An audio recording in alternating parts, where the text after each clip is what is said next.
Bonjour, je suis Marine, praticienne en body mind centering et je vous propose aujourd'hui une pratique de mobilité du bassin.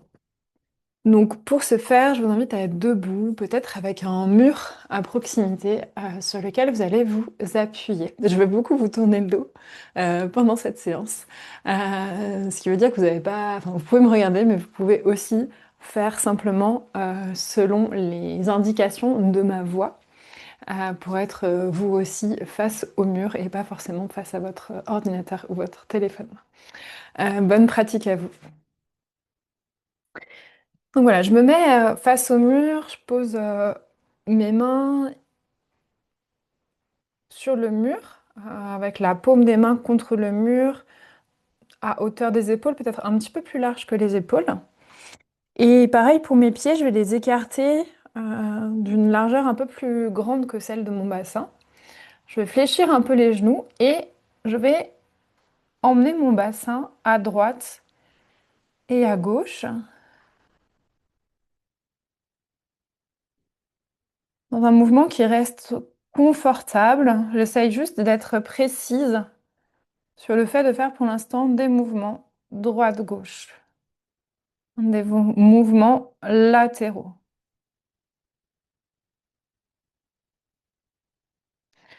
Donc cette pratique autour du bassin, elle peut être faite vraiment par tout un chacun, mais elle va être particulièrement soutenante si vous avez des petites tensions au niveau du bassin. Ça peut être au moment des règles. Ça peut être aussi tout à fait pertinent pour une femme enceinte, pour préparer la naissance et conserver une mobilité au niveau du bassin qui sera particulièrement utile au moment de la naissance. Voilà, donc je, j'immobilise maintenant mon bassin. Je fais une petite pause en fait. Je peux déjà observer s'il y a des différences dans mon corps. Je peux enlever les mains du mur juste pour sentir, ah tiens, est-ce qu'il y a des différences maintenant par rapport à avant, par rapport au début de l'exercice.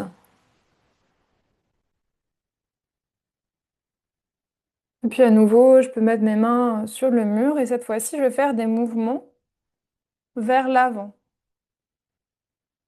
Donc j'emmène mon bassin vers l'avant, puis je reviens au centre, vers l'avant, puis je reviens au centre, vers l'avant, puis je reviens au centre. Avec toujours les genoux légèrement fléchis et en veillant à ce que ces mouvements restent confortables.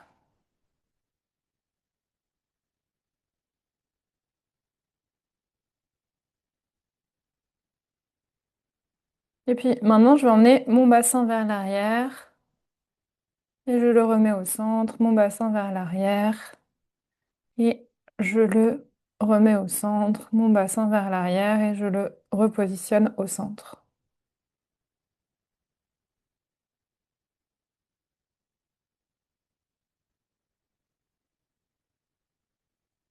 Et je peux observer pendant tout cet exercice quelle est la courbure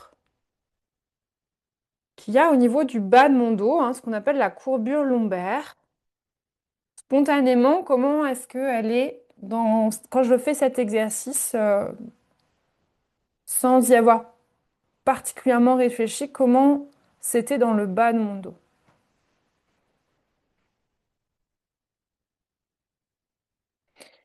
Et à présent, je vais pouvoir continuer à faire ces mouvements arrière, centre, avant. Donc, je repasse par toutes les positions vers l'arrière, vers le milieu, vers l'avant, avant, milieu, arrière, arrière, milieu, avant. Donc là, je le décompose en trois étapes, mais ça peut ensuite devenir un mouvement vraiment fluide.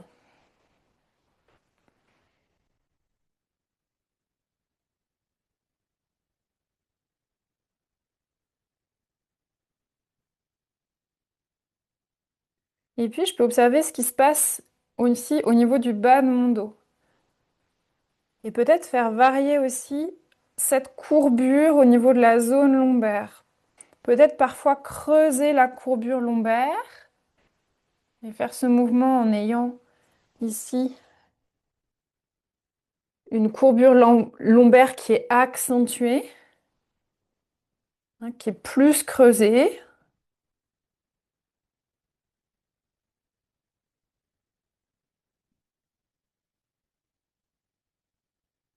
Et puis peut-être aussi des fois arrondir vraiment la courbure lombaire.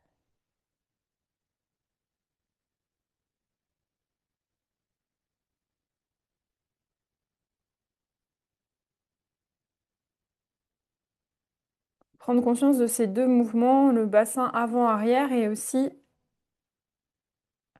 accentuer ou au contraire effacer la courbure lombaire. Et je peux ensuite combiner ces mouvements comme dans une grande vague, ce qui va m'amener probablement à creuser davantage la courbure lombaire quand je suis vers l'arrière et à l'effacer davantage quand mon bassin est vers l'avant. Je vais le faire de profil pour que ce soit peut-être plus clair. Donc je peux imaginer que j'ai mon mur vers l'avant.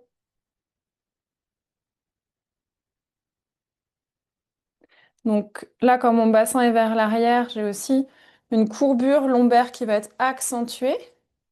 Je le marque là en lissant un petit peu mon pull. Et au contraire, quand je vais revenir vers l'avant, je vais effacer ma courbure lombaire.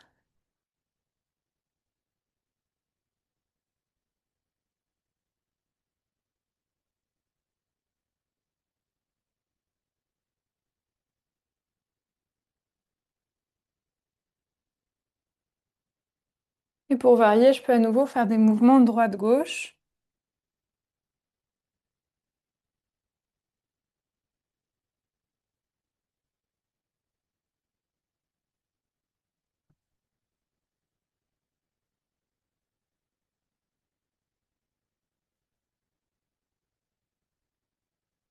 N'hésitez pas à adapter mes propositions pour aller vers quelque chose qui vous fait du bien.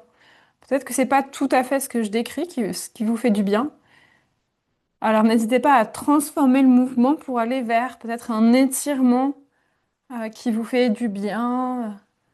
Faites le mouvement en suivant vos sensations, plutôt que les sensations soient le guide de votre mouvement.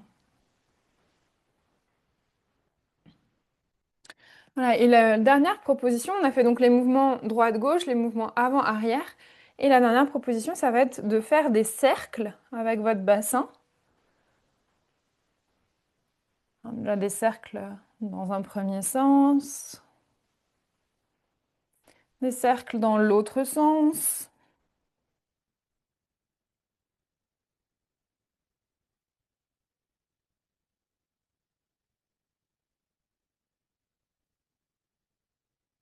Et là encore, vous pouvez porter attention à la courbure lombaire.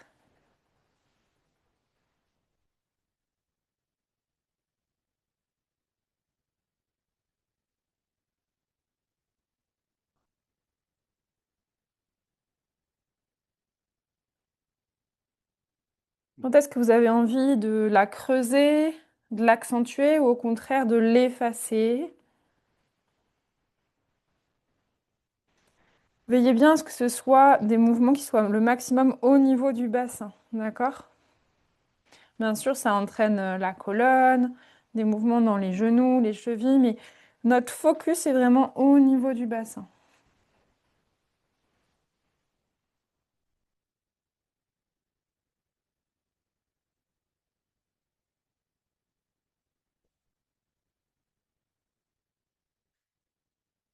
Voilà, on peut s'arrêter là et puis peut-être faire quelques pas.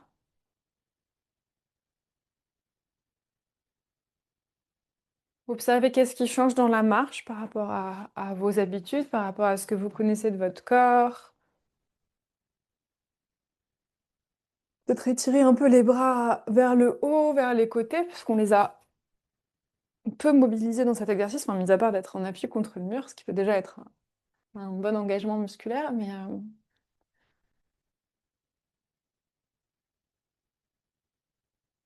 voilà. Qu'est-ce que vous retirez de cet exercice? Comment vous vous sentez maintenant? Si vous aviez des tensions avant, Est-ce qu'elles ont évolué? Est-ce qu'elles se sont au contraire soit réveillées, soit apaisées?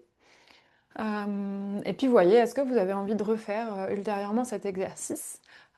Et si oui, bah, à quel moment de la journée, de la semaine, du mois, vous pourriez positionner cette petite pratique? Si vous avez envie de continuer des exercices de ce style, en tout cas guidés par moi, n'hésitez pas à regarder les autres vidéos de ma chaîne YouTube.